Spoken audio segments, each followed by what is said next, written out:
पापा बन गए जेंटलमैन। शर्मा जी को कई लोग कंजूस समझते हैं, हालांकि वो हमेशा ही सेविंग्स की बात करते रहते हैं, पर कंजूस तो वो बिल्कुल भी नहीं है।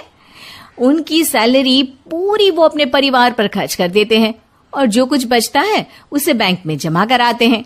उनके घर वाले और दोस्तों के बार बार बोलने के बावजूद भी वो खुद के लिए कुछ नहीं खरीदते। धीरे धीरे सबने बोलना ही छोड़ दिया। सिर्फ उनकी बेटी श्रेया अभी भी उन्हें इस चीज पर टोकती है। अच्छा सुनिए, आज आप ना बाहर जाएंगे ना तो मेरे लिए एक नई कढ़ाई ले आएगा, ये वाली जल के काली हो गई है। ऑफिस से लौटते वक्त ले आऊंगा, ठीक है? और खुद के लिए भी थोड़े नए कपड़े ले लो पापा। कब तक वही 6 जोड़ी कपड़े और ये पुरानी अटैची लेकर घूमोगे? पार्टी शादियों में पहनने के लिए भी आपके पास कुछ नहीं है पापा। अरे पैसे क्यों फालतू में खर्च करने हैं, ये कपड़े ठीक तो है, और पार्टीज और शादियों में वो मुझे बुलाते हैं, ना कि कपड़ों को। देखा श्रेया, तुझे बोल बोल के थक गई हूँ, तेरे पापा को कोई नहीं समझा सकता। श्रेया, तुम्हें कुछ चाहिए तो बताओ, ले आएंगे, ठीक है? मुझे फिलहाल किसी चीज की जरूरत नहीं है। श्रेया की बहुत कोशिश करने के बावजूद भी शर्मा जी को वो समझा नहीं पाती, पर वो हार मानने वालों में से नहीं है। उसको समझ में नहीं आता कि क्या किया जा सकता है और वो इस बारे में अपने दोस्तों से बात करती है। यार, मुझे समझ में नहीं आ रहा कि क्या करूं कि पापा थोड़ा खर्च खुद पर भी तो कर ले। अरे ये तो अजीब है, एक आदमी इतनी मेहनत करके पैसे कमाता है पर खर्च नहीं करता। तूने अंकल से जिद करके देखा क्या? हाँ यार, सब करके देख लिया। मैं उनसे अगर गाड़ी भी मांग लूं ना तो मेहनत करके वो भी मुझे ला देंगे। पर परसों मैंने उनके लिए 80 रुपए की आइसक्रीम मंगवाई थी तो उनके गले से वो भी नहीं उतरी। अरे सुनना, मेरे पास एक आइडिया है, पर उसके लिए थोड़ी मेहनत और थोड़ी एक्टिंग करनी पड़ेगी। तू रेडी है क्या ये सब करने के लिए? हाँ हाँ ठीक है, तेरा आइडिया भी ट्राई करके देखते हैं ना। श्रेया और उसके दोस्त एक प्लान बनाते हैं। प्लान की तैयारी भी कर ली जाती है। अब बस बारी है श्रेया की। प्लान को पूरा उसे ही तो करना था। अगली सुबह जब शर्मा जी बाथरूम में नहा रहे होते हैं, ऑफिस जाने से पहले शर्मा जी के बॉस का फोन आता है, जो कि श्रेया उठाती है। शर्मा जी के बाथरूम से निकलते ही श्रेया उन्हें बताती है, पापा आपके बॉस का फोन आया था, वो आपको किसी मीटिंग के लिए राज होटल में बुला रहे हैं। क्या? राज होटल? वो तो बहुत महंगा है। हाँ, और उधर का एक ड्रेस कोड है, आप कुछ भी पहनकर उस होटल में नहीं जा सकते पापा। अच्छा? हाँ, चलिए मैं आपको लेकर चलती हूँ कपड़े लेने।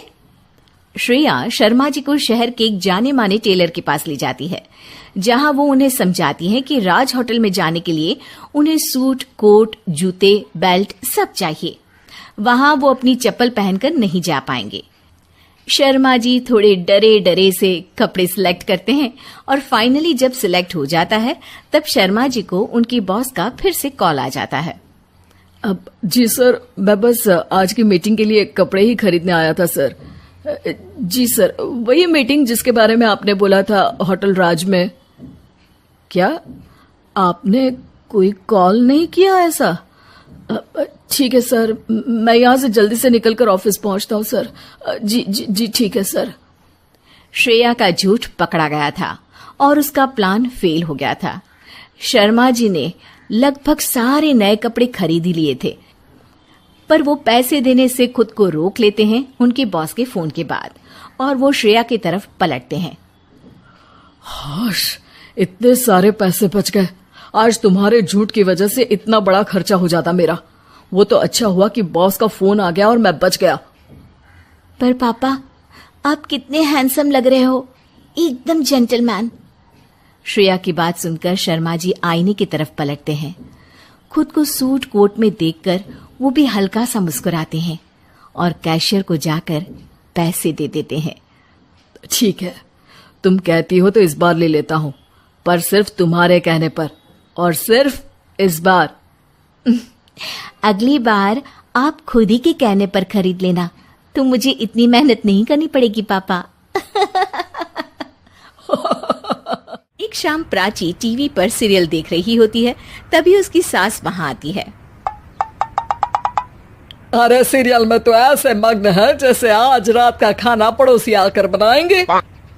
मुझे पता ही नहीं था, आपने अपने बेटे की शादी पड़ोस में भी की हुई है।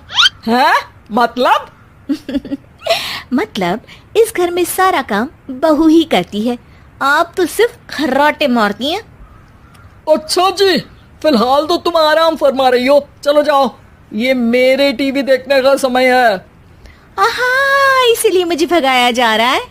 सॉरी, अब तो बिल्कुल नहीं जाऊंगी।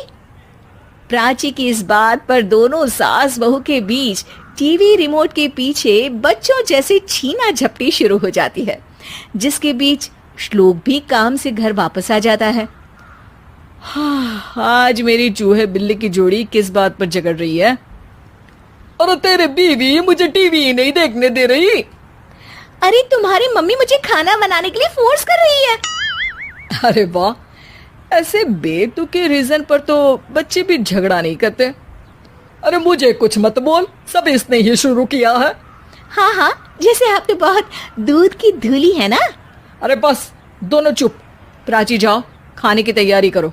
और माँ तुम छोड़ो, तुम्हें क्या बोलूं, शांति से अपना सीरियल देखो, मुझे दोबारा लड़ने की आवाज सुनाई नहीं देनी चाहिए। ऐसा बोलकर श्लोक वहां से चला जाता है, जिसके पीछे पीछे प्राची भी कुछ न कुछ बड़बड़ाते हुए रसोई में चली जाती है। हाँ हाँ, सासू जी को तो कुछ बोलेंगे ही नहीं, बस मुझ पर ही हुक्म चलता है, खाना बनाओ, जैसे मैं इनके घर में खाना बनाने के लिए आई हूँ।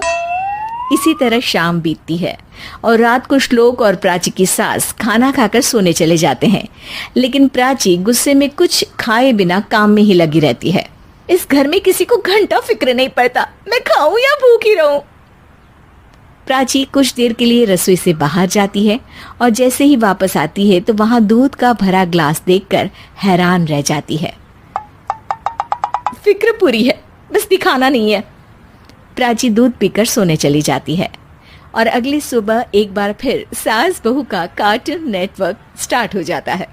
ये तुमने ही किया है। अरे अजीब जबरदस्ती है, मैं बोल रही हूँ मैंने कुछ नहीं किया। दोनों ने मिलकर पूरे घर को पागल खाना बनाया हुआ है।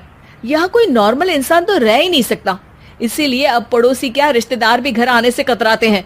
और सुन बेटे, तू भी चंगा, तेरी माँ भी चंगी, तेरी बीवी भी चंगी, रिश्तेदार। हाँ जी, आपको नहीं पता क्या, गंगाधर ही शक्तिमान है, रिश्तेदार ही। हाँ हाँ, बस समझ गया। कभी जानवरों जैसे लड़ेंगी तो कभी जुगलबंदी करेंगी। भाई मैं आप दोनों के बीच में नहीं फंसना चाहता।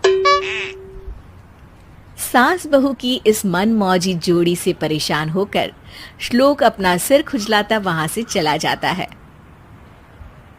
चलो अब मैं भी कीर्तन में जा रही हूँ। इस पर जैसे ही सास कमरे में अपना पर्स लेने जाती है तो वहां नाश्ते की प्लेट रखी देख मुस्कुराने लगती है और नाश्ता करके घर से बाहर निकलते हुए कुछ पैसे टेबल पर रख जाती है, जिसके कुछ देर बाद सिलेंडर वाला घर आता है। ओ मोरी मैया, मैं सिलेंडर के बारे में तो बिल्कुल भूल ही गई थी। घर खर्च के सारे पैसे भी मम्मी के पास है और श्लोक से बोला तो उल्टा 4 बात सुनाएंगे। प्राची ये सोच ही रही होती है कि अचानक उसका चेहरा चमक उठता है और वो घर में आकर इधर उधर देखने लगती है। तभी उसकी नजर टेबल पर रखे पैसों पर पड़ती है, जिन्हें वो सिलेंडर वाले को दे देती है। ये सब श्लोक देख लेता है। अच्छा बेटे, इतना बड़ा घोटाला, सबके सामने मैं तेरी दुश्मन और पीठ पीछे तेरी मेरी यारी। इस पर श्लोक एक प्लान बनाता है और शाम को सब एक साथ बैठे होने पर बोलने लगता है। माँ, तुम दोनों की बहुत लड़ाई होती है, इसलिए मैं सोच रहा हूँ कि प्राची को उसके घर छोड़ाऊं, इससे वो भी खुश रहेगी और तुम भी। अचानक श्लोक की ये बात सुनकर सास बहू शौक से उसकी तरफ देखती हैं। अरे ऐसे कैसे घर छोड़ाओगे, मुझे कहीं नहीं जाना। अरे तुमने बोला नहीं पर मैंने सुन लिया, तुम्हें मम्मी के साथ रहना अच्छा नहीं लगता, मुझे पता है। अरे वाह, अरे जब बहू खुद कुछ काम बोले तो वो तुझे सुनता नहीं, और अब जो इसने बोला ही नहीं वो तू समझ गया। जब उसे नहीं जाना तो फिर जबरदस्ती क्यों कर रहा है? अच्छा, फिर आपको मौसी के घर छोड़ाता हूँ। बस अब आप दोनों एक घर में एक छत के नीचे नहीं रह सकती। मैं इस टॉम एंड जेरी की जोड़ी को और नहीं झेल सकता। है? ऐसे कैसे नहीं रह सकते? तुम्हें इतनी दिक्कत है तो तुम्हारा बोरिया बिस्तर पैक कर देती हूँ, लेकिन मम्मी जी कहीं नहीं जाएंगी। बिल्कुल, यही सुनना था मुझे। अगर दोनों में इतना ही प्यार है, फिर हर वक्त ये लड़ाई का नाटक क्यों करती हो? देखा मैंने कैसे माँ किचन में दूध रखती है और तुम उनके लिए कमरे में नाश्ता रखती हो, और कैसे वो पहले ही तुम्हारी दिक्कत समझकर घर में पैसे रखकर बाहर जाती है। अरे भाई, इतना ड्रामा तो डेली सोप में भी नहीं होता जितना तुम दोनों ने इस घर में फैलाया हुआ है। तू हमें टॉम एंड जेरी बोलता है ना, तो याद कर वो दोनों भी एक दूसरे को बाहर वालों की बुरी नजर से बचाने के लिए हमेशा सबके सामने लड़ते थे, लेकिन अकेले में दिक्कत के समय मदद भी तो करते थे। बस हमारा रिश्ता भी कुछ ऐसा ही है। और वैसे भी अगर सास बहू में तू मैं नहीं होती तो दुनिया वालों को कहानियां कैसे मिलेंगी?